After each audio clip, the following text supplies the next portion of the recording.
Kung gusto mo ng medyo mabilisang paraan sa pagluluto ng kare-kare, eto ang panoorin mo. Yung pork belly na isasahog, imamarinate ko lang dito sa mga ingredients na to. Pwede mo nga tong iprito agad pero para mas malasa, marinate at least 30 minutes. Dito naman nagtry ako na lagyan to ng hipon. Hinalabos ko lang to, nilagyan ko lang ng konting asin at nung nag-orange na yung kulay, inalis ko na sa kawali. Ayoko ng sobrang labsak ng gulay sa kare-kare kaya ang ginagawa ko, nilalaga ko muna isa-isa itong mga gulay. Yung talong, yung kalahati nito nilalaga ko, yung iba piniprito ko. Palaga din ang ginagawa ko sa sitaw at nung eto ng puso ng saging, nag-add ako ng konting vinegar para hindi ito mangitim.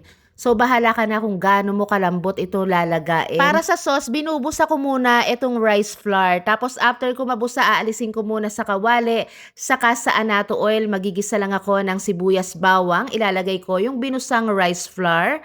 Haluin ng 1 minuto bago dahan-dahang ilagay itong tubig. So, continuous lang sa paghalo at para mas masarap kahit hindi ka na magpagiling ng mani, masarap na klase ng peanut butter ang gamitin mo. Maglagay ng pork or shrimp cubes, ground pepper, sugar, konting MSG, haluin hanggang lumapot. Wag mong titipirin sa peanut butter para masarap yung kalabasan ng kare-kare mo. Tapos, i-ready mo na yung bagoong.